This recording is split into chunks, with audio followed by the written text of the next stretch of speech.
हरसुपुर एक खूबसूरत और प्यारा गांव था। उस गांव के लोग खुशी से अपने जीवन को जीते थे। उस गांव में एक चंदेश्वर नाम का सरपंच हुआ करता था। उसके एक लड़का और दो बेटियां थीं। पत्नी का नाम सुनीता था, जो कोई भी काम नहीं करती थी, पूरा दिन अपने आप को शीशे में देखा करती थी। पापा, क्या मैं इतनी बुरी हूं कि आप मुझसे बात भी नहीं कर सकते? माना कि भगवान ने मुझे काला बनाया है, लेकिन मैं आपसे बहुत प्यार करती हूँ। आप मुझसे 2 दिन से बात क्यों नहीं कर रहे हैं? आप मुझे बताएं, मुझसे क्या गलती हो गया है जिससे आप नाराज हैं? अरे मनहूस, तुमने जन्म जिस दिन से लिया है उसे दिन से मैं अपनी बड़ी बेटी के लिए चिंतित हूँ कि उसकी शादी कैसे होगी। वह इतना सुंदर और तुम इतनी काली हो। तुम्हारे वजह से हम लोग गांव में किसी को मुंह भी नहीं दिखा पा रहे हैं। वे लोग तुम्हारे बारे में पूछेंगे तो क्या मैं कहूँगा कि मेरी छोटी बेटी काली है? हाँ पापा, आप सही कह रहे हैं। इस काली के वजह से मैं कॉलेज जाती हूँ तो सारी सहेलियां कहती हैं, वह देखो काली की बहन गोरी आ रही है। मुझे बहुत बुरा लगता है। हम लोग गांव में किसी से बात भी नहीं कर सकते। रात में ये मेरे बगल में सोती है तो इसके कालेपन की वजह से मुझे दुर्गंध भी आती है। दीदी, तुम ये क्या कह रही हो? मैं तो रोज नहाती भी हूँ। दुर्गंध तो तुम्हारे शरीर से आता है, जो हफ्ते में सिर्फ एक ही बार नहाती हो। माना कि तुम गोरी हो, इसका मतलब ये नहीं कि तुम मुझे नीचे दिखाओ। अरे मनहूस, तुम्हारी हिम्मत कैसे हुई मेरी बेटी से ऐसे जबान लड़ाने की? क्या तुम्हें नहीं पता कि ये मेरे सबसे अच्छी बेटी है और तुमसे गोरी भी है? आज के बाद तुम मेरे सामने मत आना। पिताजी, आप ये क्या कर रहे हैं? अभी मैं सिर्फ 20 वर्ष की हूँ। अभी मैं आपके सामने नहीं आऊंगी तो मैं कैसे अपने जीवन को जीऊंगी? अरे मनहूस, तुम्हें शर्म नहीं आई पिता से ऐसे जबान लड़ाने में? ये तो तुम काली हो, ऊपर से जबान लड़ा रही हो।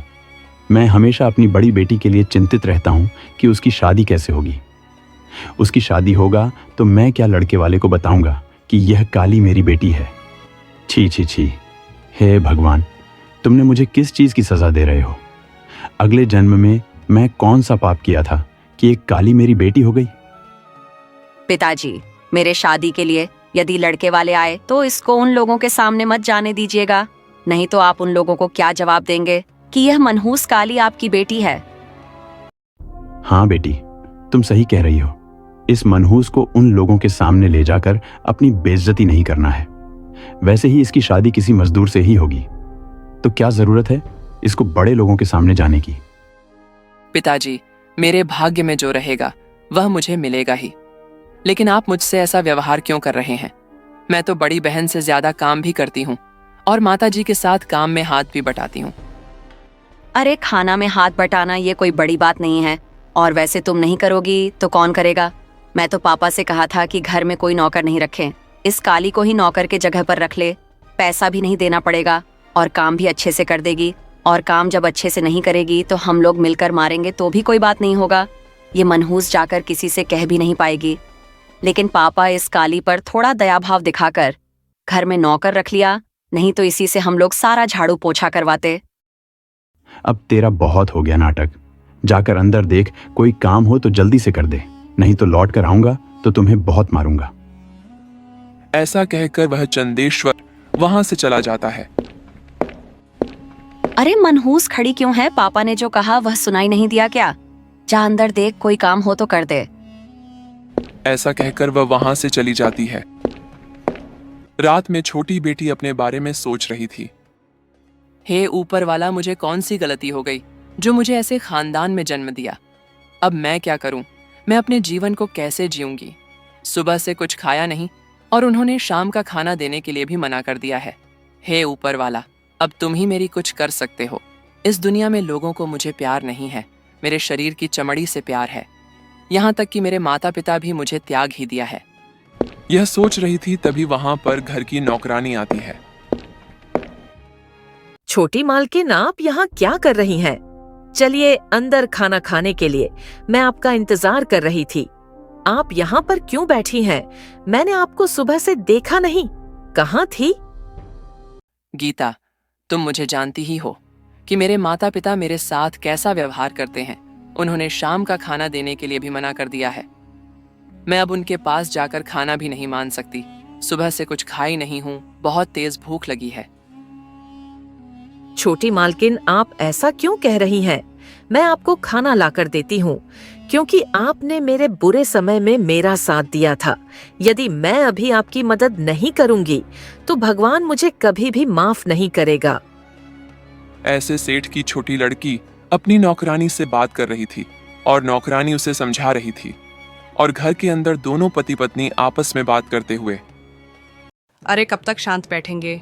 बड़ी लड़की की शादी की भी उम्र हो गई है। अब उसकी शादी के लिए रिश्ते आ रहे हैं। आप जल्दी से हाँ कर दीजिए, उसकी शादी हो जाएगी और वह सुखी से अपने घर चली जाएगी, तो हम लोगों का भी थोड़ा सा भार हल्का हो जाएगा। अरे शादी के लिए रिश्ते तो आ ही रहे हैं।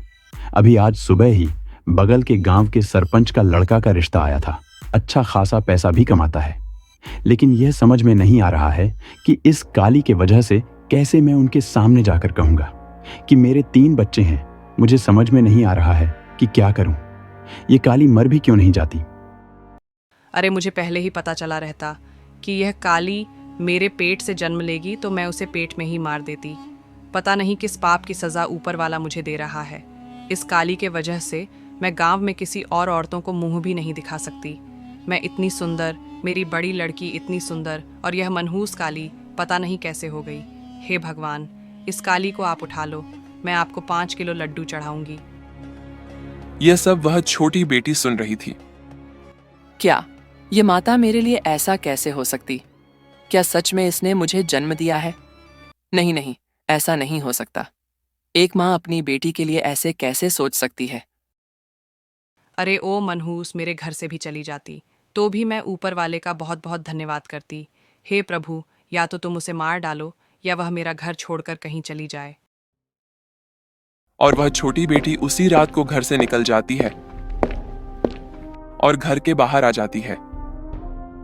लो माँ, तुम कह रही थी ना कि ऊपर वाला या तो इसे मार डालो, ये घर छोड़कर चली जाए। मैं तुम जैसे दुष्ट और पापी लोगों के लिए अपनी जान तो नहीं दे सकती, लेकिन आज के बाद मैं तुम लोगों के सामने नहीं आऊंगी।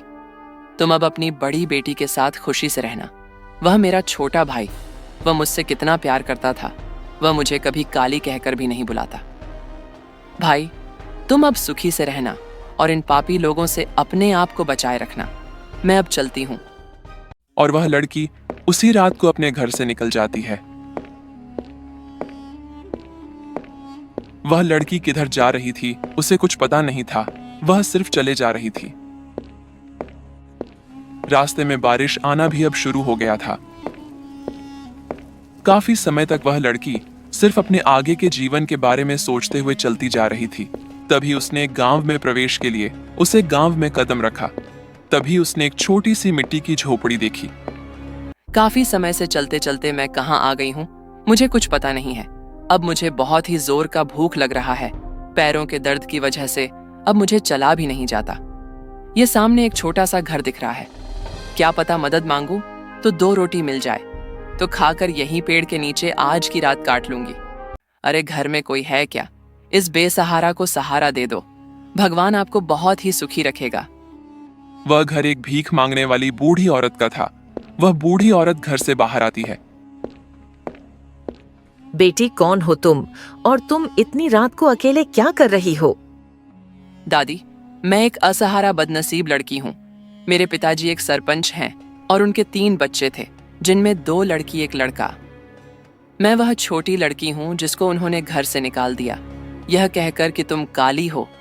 तुम्हारे कालेपन की वजह से मैं गांव में किसी को मुंह भी नहीं दिखा सकता। मेरी माँ कहती, मैं इतनी सुंदर और यह काली मेरी कोख से कैसे जन्म ले ली। मर जाती तो मैं भगवान को लड्डू चढ़ाती। मैं बेसहारा बेटी हूँ। तुम मुझे एक वक्त की रोटी दे सकती हो दादी? बेटी, तुम ऐसा क्यों कह रही हो? आज से मैं तुम्हारी माँ हूँ। मेरी भी एक छोटी सी बेटी थी, लेकिन वह रेल हादसे में मर गई। आज से तुम मेरी बेटी हो और तुम मेरे साथ रहना। मेरा भी कोई नहीं है। मैं भी अकेले अपने घर में रहती हूँ और भीख मांग कर अपने जीवन को जीती हूँ। छोटा सा जमीन है, वह भी बंजर पड़ा है। और वह बुढ़िया उसे लड़की को खाना लगाकर देती है। वह लड़की खाना खाते हुए, मैं अपने पूरे जीवन में ऐसा खाना नहीं खाया था। आपने मुझसे इतना प्यार से खाना खिलाया। ऐसा लग रहा है कि आप ही मेरी असली माँ हैं। सिर्फ जन्म देने वाली माँ नहीं होती, पालने वाली भी माँ होती है। बेटी, पीछे जो हुआ उसे तुम भूल जाओ। अब मैं मांग कर लाऊंगी और हम दोनों लोग खाएंगे। अरे दादी, आप क्यों परेशान हो रही हैं? अब आपको भीख मांगने की जरूरत नहीं है। जो छोटी सी जमीन है, उसी जमीन में सब्जी लगाएंगे और उससे जो पैसा मिलेगा हम लोग उसी पैसे से अच्छे से जी लेंगे।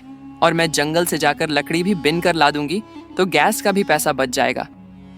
इतनी मेहनती और खूबसूरत लड़की को एक माता पिता सिर्फ चमड़ी के रंग के वजह से कैसे उसे घर से बाहर निकाल सकते हैं? और वह लड़की अब जंगल में जाकर लकड़ी बिनकर लाती थी और उस छोटे से जगह में जो सब्जियां लगाई थीं, उसे शहर में बेचने के लिए जाती थी। शाम को सब्जी बेचकर शहर से आती। जो पैसा मिलता उसी से बुढ़िया और वह लड़की खुशी से अपने जीवन को जीने लगे थे। बेटी, तुम मेरी वही बेटी हो जो कभी मर चुकी थी। भगवान तुम्हारे रूप में मेरी बेटी को वापस भेजा है। दादी वह भी रहती तो हम तीनों लोग और सुखी से रहते। और इधर गोरी लड़की की एक महामारी की वजह से उसकी मृत्यु हो जाता है और वे दोनों दुष्ट माता पिता अब अपनी उस छोटी बेटी के लिए रो रहे थे। लुच्चापुर एक खूबसूरत गांव था। उस गांव में सभी लोग खुशी से अपने जीवन को जीते थे। उन लोगों के पास बड़े बड़े घर थे, लेकिन इस गांव में एक विमलेश नाम का एक लड़का रहता था। ना उसके पास कोई अच्छा सा घर और ना ही उसके पास दिमाग। वह पूरा दिन आवारा की तरह गांव में घूमता था। रात में घूम कर आने के बाद वह अपनी माता से, अरे मम्मी, कौन सा खाना बनाई हो? अंडा डोसा नहीं बनाया है क्या? बना दो आज, मुझे बहुत मन कर रहा है खाने को। अरे बेटा, अभी मैं पूड़ी सब्जी बनाई हूँ। कल मैं अंडा डोसा बना दूंगी, तुम आज पूड़ी सब्जी खा लो। अरे मम्मी, तुम रोज यही कहती हो। मैं कल बना दूंगा, कल बना दूंगा। तुम मुझे अभी बना कर दो, नहीं तो मैं पूरी सब्जी भी नहीं खाऊंगा और मैं बिना खाना खा ही सो जाऊंगा। अरे बेटा, क्यों परेशान हो रहे हो? मैं बना देती हूँ, लेकिन कल सुबह तुम्हें ये वासी पूड़ी सब्जी खानी पड़ेगी। हाँ हाँ, खा लूंगा, लेकिन मुझे अभी अंडा डोसा चाहिए तो चाहिए। हाँ, और अंडा डोसा अच्छे से बनाना और उसके ऊपर प्याज के छोटे छोटे टुकड़े काट कर डालना, जिससे अच्छा स्वाद आता है। यह सब कुछ विमलेश के पिताजी सुन रहे थे। अरे बेहुदा, पूरा दिन आवारा की तरह घूमता रहता है। शाम को आने के बाद तरह तरह के खाना खाने की जिद करता है। कम से कम कुछ काम कर लेता तो मैं गांव में लोगों से कहता कि मेरा बेटा कुछ कर रहा है। कम से कम अंडा डोसा का ठेला भी तो लगा सकता है बेहुदा। अरे पापा, आप बिना फालतू का दिमाग खराब मत कीजिए। ठेला लगाने के लिए मुझे पैसा की जरूरत होगी। वह पैसा आप देंगे तो मैं कल ठेला लगा दूंगा। आए बहुत ठेला लगाने के लिए कहने वाले। अगले दिन विमलेश के पिताजी अपने दोस्त से, अरे राजू, मुझे पैसों की थोड़ी जरूरत है। क्या तुम मुझे 10,000 रुपए दे सकते हो? मैं 1 हफ्ते के अंदर तुम्हारा पैसा वापस कर दूंगा। मेरा बेटा ठेला लगाने के लिए जिद कर रहा है, उसके लिए मुझे थोड़ा सा पैसा चाहिए। अरे भाई, तुम मुझसे ऐसा बात क्यों कर रहे हो? मैं तुम्हें पैसा नहीं दूंगा तो किसे दूंगा? तुम मेरे सबसे अच्छे दोस्त हो। आज शाम को आना, मैं तुम्हें 10,000 रुपए दे दूंगा। और ऐसे शाम को विमलेश के पिताजी अपने दोस्त के पास से 10,000 रुपए लेकर आते हैं और उस 10,000 से विमलेश अपना एक अंडा डोसा का ठेला लगाता है। मेरे गांव में बहुत सारे अंडे डोसे के ठेले हैं, तो मुझे उन लोगों से कुछ अलग करना होगा जिससे मैं अपनी दुकान पर लोगों को बुला सकूं। और ऐसे करके विमलेश ने अंडा डोसा के साथ चिकन डोसा, बटर डोसा और तरह तरह के डोसा बनाने लगा था, जिसकी वजह से उसके दुकान पर अच्छे खासे लोग आने लगे थे। एक दिन एक चंपकलाल नाम का आदमी कुछ लोगों के साथ आता है। वह सारे लोग चोर थे। अरे भाई, ये तुम्हारा गांव में ठेला नया नया लग रहा है। कितने दिन पहले तुम अपना ठेला लगाए हो और कौन कौन से डोसा बना रहे हो? साहब, मैं अपना ठेला 2 दिन पहले ही लगाया हूं। बताइए, मैं आपकी क्या सेवा करूं और आपको कौन सा डोसा खाना पसंद है? भाई, तुम्हारा डोसा तो बहुत ही महंगा है। गांव में सारे लोग डोसा 20 से 25 रुपए का ही दे रहे हैं, लेकिन तुम 95 और 100 रुपए। इतना रेट क्यों लगा रहे हो? तुम्हारे डोसे की क्या खास बात है?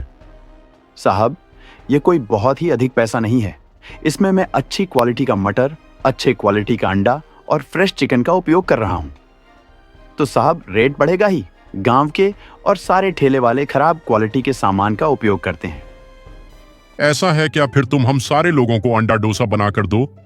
देखता हूं कितना अच्छा बनाते हो या सिर्फ लोगों को ही बेवकूफ बनाते हो। और विमलेश उन चारों को अंडा डोसा लगाकर देता है।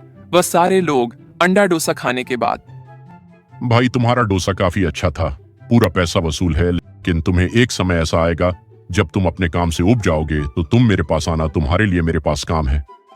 और ऐसा कहकर वे लोग वहां से चले जाते हैं। भाई, जब भगवान देता है तो छप्पर फाड़ कर देता है। अभी मेरा ये अंडा डोसा का ठेला अच्छा चल रहा है और वह साहब आए, वह भी कह गए कि यदि तुम इस ठेले से उब जाना तो मेरे पास चले आना। वह भी ठीक है, जब मैं उब जाऊंगा तो साहब के पास चला जाऊंगा। देखने में भी अच्छी खासे पैसे वाले लग रहे हैं, मेरा भी कहीं काम लगवा ही देंगे। वे लोग चोरी करने के बाद अंडरग्राउंड में पैसा को और सोने को छुपा कर रखते थे। एक दिन वह लोग दोबारा से विमलेश की दुकान पर अंडा डोसा खाने के लिए आते हैं और विमलेश उन लोगों को अंडा डोसा लगाकर देता है। वे लोग अंडा डोसा खाते हैं और खाकर चले जाते हैं। ऐसे वह लोग हफ्ते में एक बार अंडा डोसा खाने के लिए आया करते थे। साहब, इस गांव में सुना है कि हर हफ्ते चोरी हो रही है। पता नहीं कौन चोरी कर रहा है, लेकिन वह चोरी ऐसे लोगों के घर पर कर रहा है जहां पर करोड़ों रुपए निकाले। गरीबों के घर पर चोरी नहीं कर रहा है। पुलिस वाले ने पकड़ने वाले को 25 लाख का इनाम भी रखा है। काश मैं पकड़ लेता तो मजा ही आ जाता। भाई, फिर तुम्हें क्या प्रॉब्लम है? कौन सा तुम्हारे घर चोरी करने आ रहे हैं? बड़े लोगों के घर पर चोरी कर रहे हैं तो करने दो, उन लोगों के पास बहुत ही अधिक पैसा है। वैसे आज मैं अंडा डोसा खाने आया था, लेकिन तुम्हारे इस बेवकूफ सी बातों को सुनकर मेरा दिमाग खराब हो गया है। मुझे अंडा डोसा आज नहीं खाना है। और वे लोग वहां से जाने लगते हैं। विमलेश को उन लोगों पर शक होता है। वह भी उन लोगों के पीछे पीछे जाने लगता है। वे लोग जंगल में जाते हैं। विमलेश भी उन लोगों के पीछे पीछे जंगल में पहुंच जाता है। तभी वे लोग एक गुफा से अंडरग्राउंड में घुस जाते हैं। विमलेश भी उन लोगों के पीछे पीछे अंडरग्राउंड में घुस जाता है। वहां पर जाकर देखता है कि वह सारे लोग चोरी किए हुए सोने के चारों ओर घूम रहे थे। यह देखकर विमलेश को सब समझ में आ जाता है कि वही लोग चोर हैं और वह पुलिस को बुला लेता है। पुलिस उन लोगों को पकड़कर ले जाकर जेल में बंद कर देते हैं। चोरों को पकड़वाने के लिए विमलेश को 25 लाख रुपए का इनाम मिलता है। उन 25 लाख रुपए से विमलेश अच्छे से जीने लगा था और ऐसे 2-4 और अंडा डोसा का ठेला लगाता है।